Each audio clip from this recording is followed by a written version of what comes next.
is a history of games. Game history is interwoven with human history, starting in the Egyptian Empire 5,000 years ago. Ancient games foretold the future for citizen and kings. As games were played, fate was decided in magical ceremonies. These were called the Shadow Games. Huh. Who knew ancient Egyptians played Shadow the Hedgehog?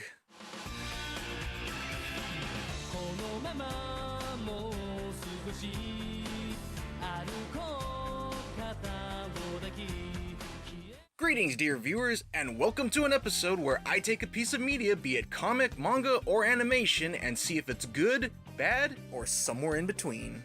For today's entry, we'll be prepping our dual discs, loading our decks, and setting them aside as we dive into the first chapter of the pre-card game era of the franchise, that is Yu-Gi-Oh! Yu-Gi-Oh!, which translates to Game King, or if you prefer, King of Games, was a series created by Kazuki Takahashi back in 1998. The original series ran for 7 volumes with 3 sequel titles named Yu-Gi-Oh! Duelist, Yu-Gi-Oh! R, and concluding with Yu-Gi-Oh! Memory World, as well as a bunch of other spin-offs, but I will cover those another time. And for anybody who has only ever seen the anime and wonder if the card game will be featured into this, well... With that said, let's put on our game faces and see the dark beginnings of what would come to be Yu-Gi-Oh!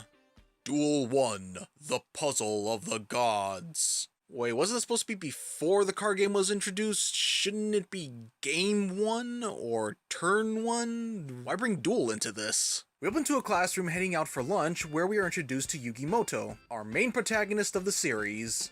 That is, until the Nameless Foe. Wait, that doesn't get established until Duelist. Yami Yugi shows up 80% of the time and takes the spotlight. We see him staying behind in class as he pulls out a box and begins to speak to himself, or the audience. Are we sure Yami Yugi isn't the weird one in this? I wish I could play my kind of games with someone. I always bring a lot in my book bag, but I know, I'll finish that today. The puzzle I always carry around. My greatest treasure is in this box, but you have to keep it a secret, or else you'll end up like Jimmy Loudmouth from Class A. Who's Jimmy? Exactly.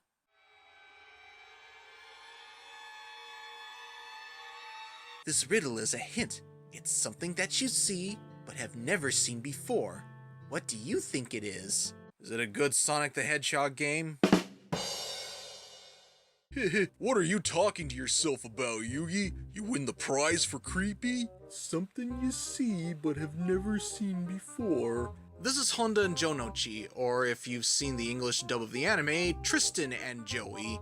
Okay, so just a quick note here for a sec. I'm going to be mixing up the names between the Japanese and the English ones since, well, some of the names in both languages are easier to pronounce, and even then, they're also both kind of official names for the characters, so pick your preference, I guess. I don't know. Anyway, these two are known for being two of Yugi's best friends in the series. Tristan for being the, wait. Remind me, what was this guy's relevance to the series? My voice gives me super strength. Ah, I see then. Well, that leaves Joey, who would of course become Yugi's best friend, well, in the later chapters anyway. Right now, the two are being a couple of douchebags, and they seem to be taking joy in harassing and mocking Yugi. Please, give it back! No way! And whoa, that's a real creepy looking face right there if I ever saw one. This is why Joey never wants you around his sister, Tristan. However, they're soon interrupted by another character we all know and love. Everybody's favorite friendship-preaching cheerleader, Anzu Mizaki. Or Taya Gardner, if again you prefer the dub. If you think it's dumb, give it back to Yugi. Bullies who pick on little kids are what's dumb. Get out of here! I'll get you back, don't you forget me! Here you go. It's something special, right? Wow, Anzu, one word from you and they ran away. Their heads swell if you don't knock them down once in a while. You need to be tougher, Yugi. All the guys here are like that. On the basketball court, I thought the guys were passing to the girls a lot. Found out they were peeking when the girls made their shots. Jerks. I quit and came here. Never play basketball in a skirt. And it's here we get our main protagonist reacting to this kind of news. King of games, bitch! We're then shown what exactly is inside the box. Inside is a bunch of pieces that interconnect with one another and would later form to become the Millenium Puzzle. See, there's these hieroglyphs carved around the box. I bet they say something like this: whoever solves the puzzle shall be granted one wish. You know what I mean? Like the Dragon Balls. And my wish is that all future protagonists in this franchise will be inferior to me. So what is it? Your wish? No way! That is absolutely positively secret. Super top secret vacuum sealed for eternal storage. We cut to Tristan and Joey as they walk through the hallway after getting away from Anzu and Yugi. Damn, she makes me mad. Who's a bully? Jonuchi, that would be us, yep. And they bump into someone. This is Ushio, our antagonist of the chapter. What were you saying about bullies? Nothing. Keep out of this, you... no, it's nothing. Picking on people is bad. Yes, that is so true. Jonuchi, who do you think you're picking a fight with? That's that ogre of a hall monitor Ushio. He makes all the rules at school. Even the teachers are too scared of him to say anything. You jerk, I couldn't breathe. Ushio, I'm gonna get you someday. Okay, Joey, even if Ushio was nowhere in sight, I think he'd still be within earshot of hearing you screaming a threat at him. This is why you deserve what happens to you later. What's that? Something I snuck out of Yugi's treasure box. I just got a glimpse, but it looked like a puzzle. So if he's missing this piece, he can't solve it. Wow, good work, Jonuchi. I'll take this and do this. That's great. Treasure. Talks like a girl. You are a sad, strange little man, and you have my pity. We cut to later after school where Ushio meets with Yugi outside of the front gate.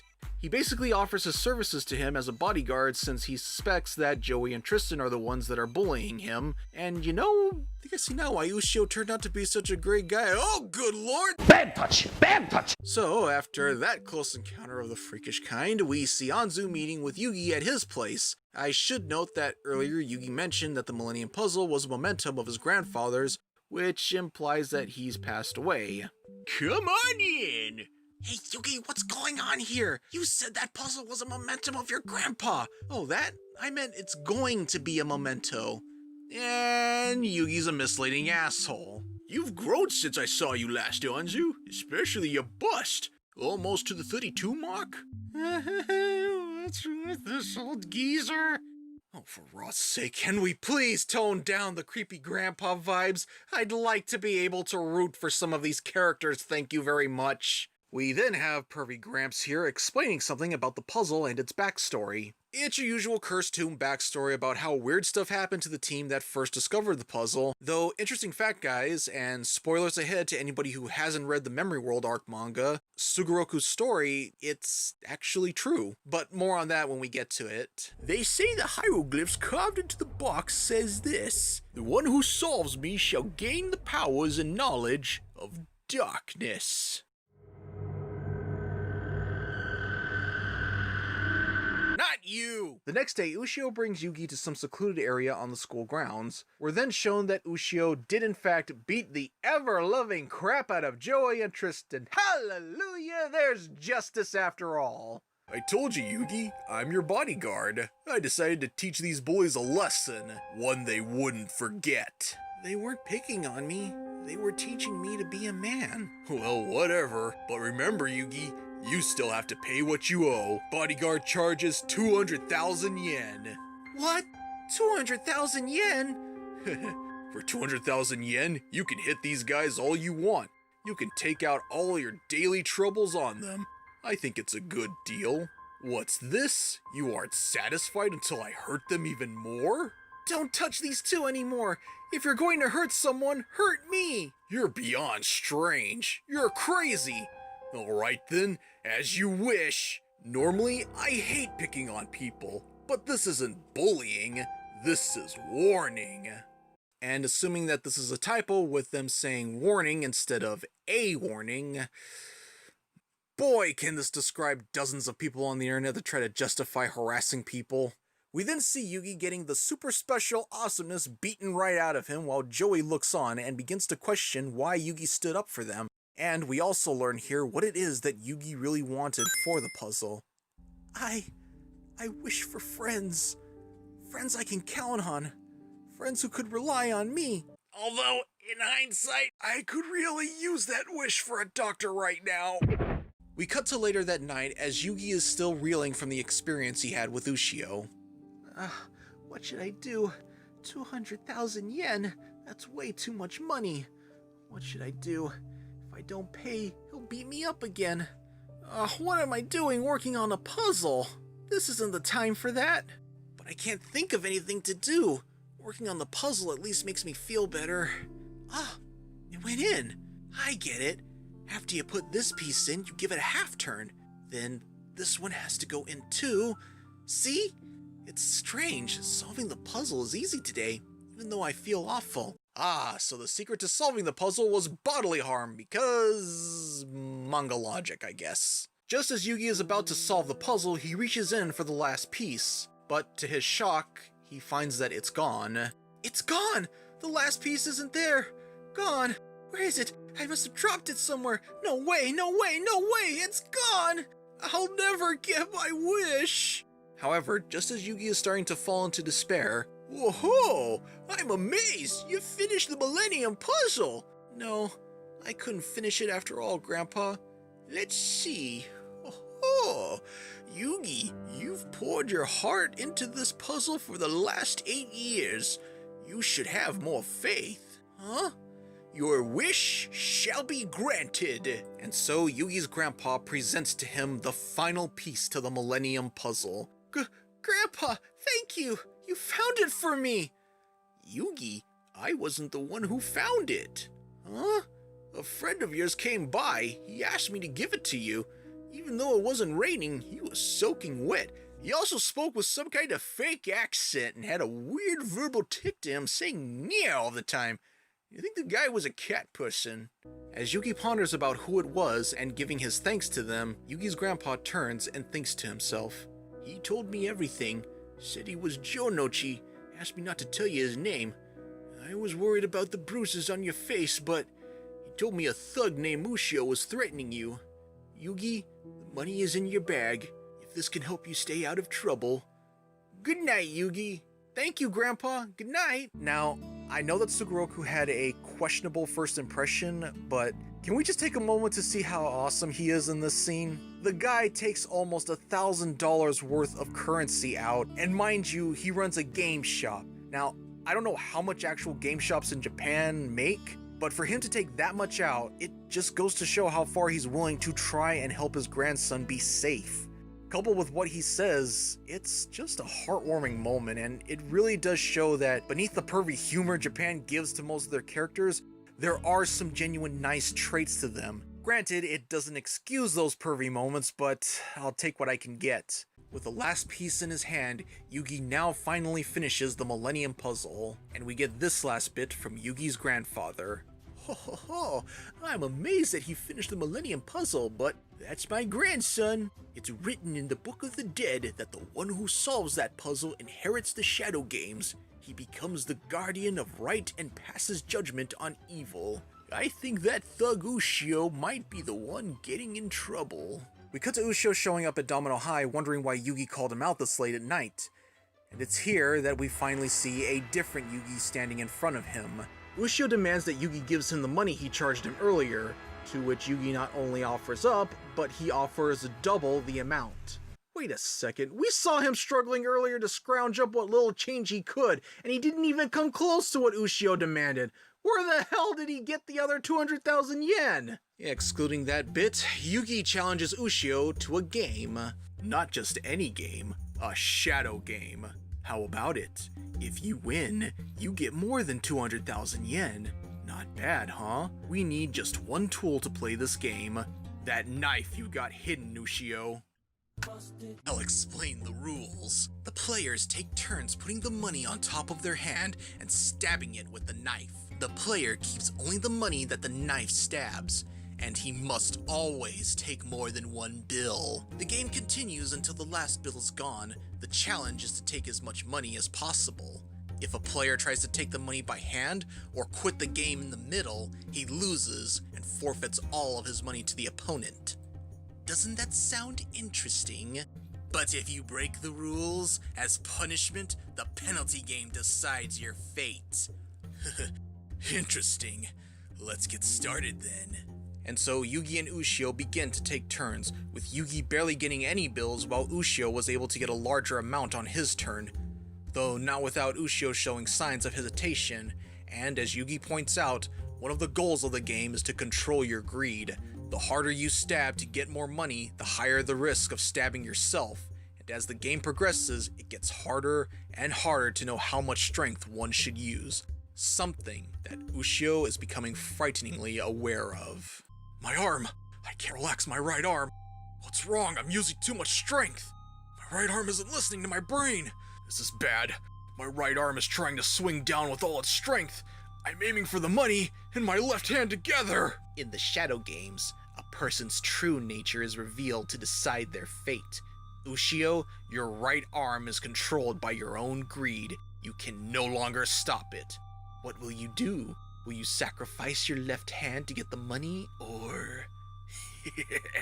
The answer is simple. There is a way I can take a stab without hurting my left hand and getting all the money. You let me hold this knife. That's why you lose. Die, Yugi!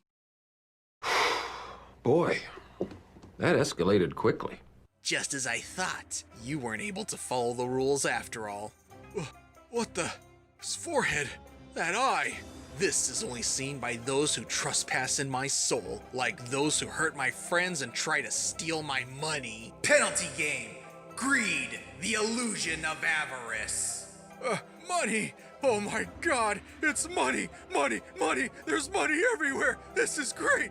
Money! They say that money can make your head spin, but now the only thing in your head is the illusion of avarice. For as greedy as you are, there might be a happy end for you. And I've gotten all my money back. I kind of like that last bit. Yugi just subjected someone to what could be an eternity of madness and he just walks away with a smug attitude about it. Kudos. The next day, Ushio is seen laying in leaves and garbage, still under the effects of the penalty game. I wouldn't worry about him. Come 5Ds, he'll be back to his regular asshole self. We then see Yugi recounting to himself how he doesn't seem to remember anything after solving the puzzle last night, and it's here where he meets up with Joey again. Yo, Yugi. Jonochi. How are you doing? Fine. And you, Jonochi? This is nothing. Happens all the time. Yugi, if you can keep a treasure, so can I. Wanna see? Yep. I should still be mad at you for all the crap you put me through yesterday, but sure, Joey, I'll see what your treasure is. Haha, you can't. I'll give you a hint. It's something you can show, but can't see. Something you can show, but can't see? What is it? You give up? Come on, it's friendship.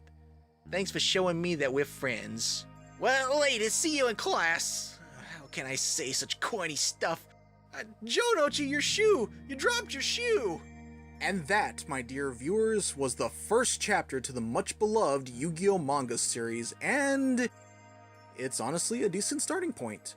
Granted, the artwork is a bit weird in most places, but I give it a pass since this was one of Kazuki Takahashi's earlier works, and seeing how his artwork has evolved since 1998, I can't really be too hard on him. The story is also nicely put together, introducing our protagonist, showing his personality, and even how his one act of kindness led to him having a best friend in Joey. And Joey confirming that he and Yugi are friends, just nice icing on the cake, man. Would you get out of here? I can understand if people see Joey's personality and feel off-put by it, but given what we see here and what we will soon see later on in the series, this also helps to establish his character and how he can and will grow. Now, I'd like to point out something in that Yugi is kind of an interesting subject in that he isn't your average shonen protagonist, at least for the time period when he came out. See, unlike say Luffy or Ichigo, Naruto, Goku, or even Yusuke Urameshi, Yugi isn't the outgoing hot-blooded thrill seeker that some of them are. In fact, he's one of the few protagonists, at least to my knowledge, that is very soft-spoken, very good-natured, and actually, now that I think about it, one of the closest modern examples is probably Deku from My Hero Academia, since the two of them both share similar qualities with each other. If I do have to knock some points off of this chapter, it's definitely for the pervy moments. I get this was in the late 90s and in Japan no less, but yeah, these bits didn't age well. And with that, my dear viewers, tune in next time as we once again dive into another piece of media and see if it's good, bad, or somewhere. Okay then, I guess we know what's coming next. Ugh.